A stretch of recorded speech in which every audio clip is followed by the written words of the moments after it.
has traditional reinsurance effectively been redefined?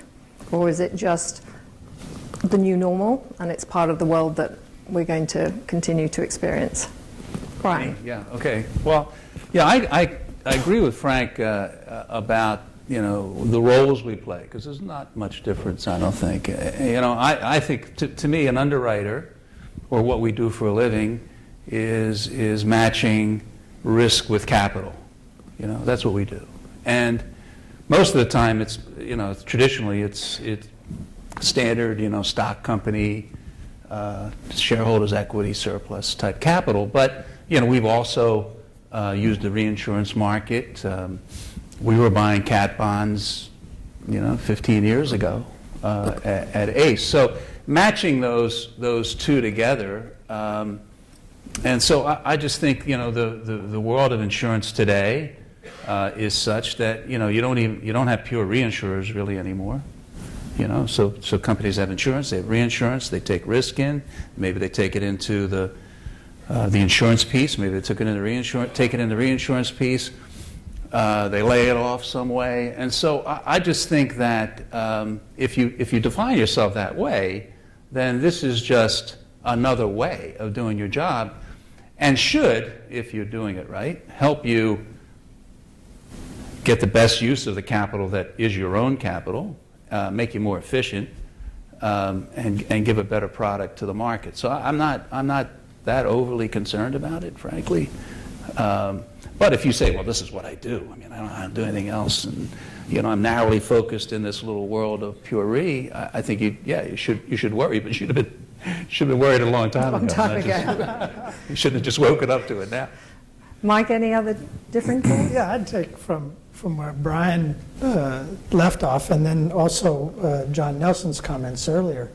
If we view the world as only the products and solutions existent today, then competition among capital to be the provider is not necessarily all good. It's just entertaining and not necessarily moving the industry forward. However, if we think of it in the frame of the solutions that could be, and if we think of it in the underinsured needs around the world, now we get excited because we really have the kind of capital potential that could match to the needs to advance civilization. That's exciting. That gets me energized. I think two things are really interesting. One is the conversation has shifted rather dramatically in the last half of a year. If you go back a year ago, so distant history, a year ago, it was all of the asset managers were coming to the underwriters and saying, look, you just go over here and do no harm, and I'll take care of the rest. And it was a very one-sided conversation.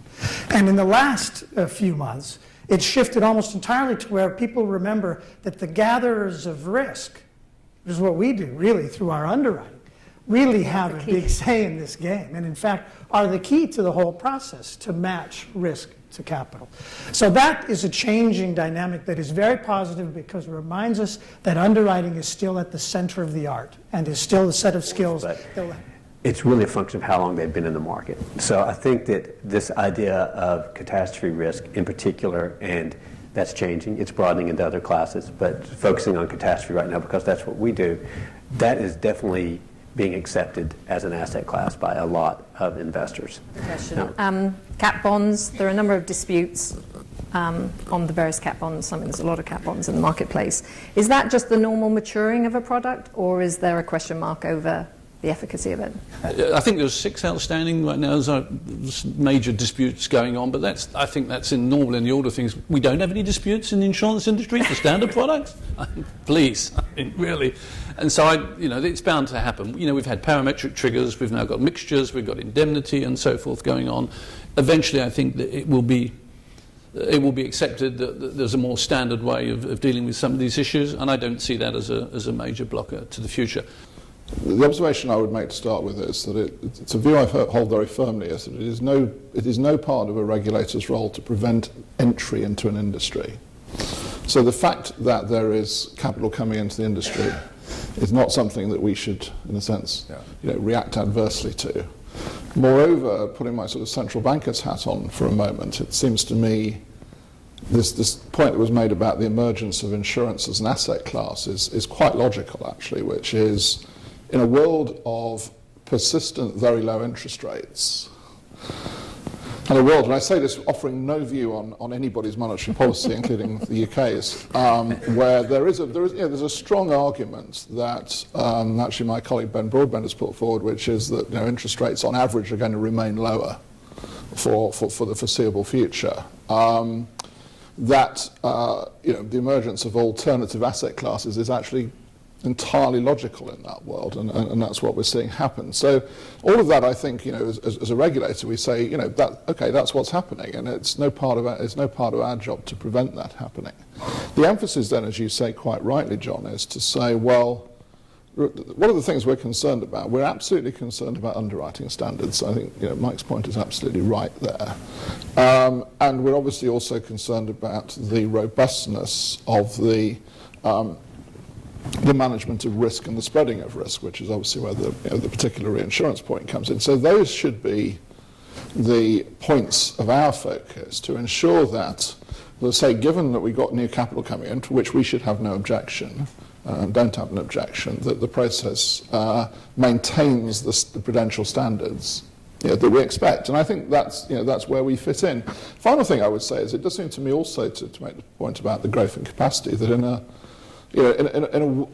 world where there is a growing demand for insurance, that this sort of development of alternative capital does have the possibility for concern or abuse or misuse or being taken too far in the future.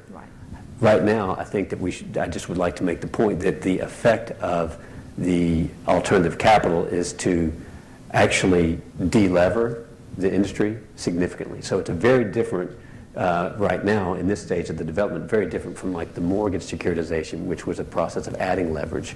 What it really is taking a risk off of levered balance sheets onto unlevered balance sheets. And also, I think that if we think about alternative capital not as a group of new people showing up at the party, and think of it as a technological advancement of what it really is, which is channels to more pools of capital.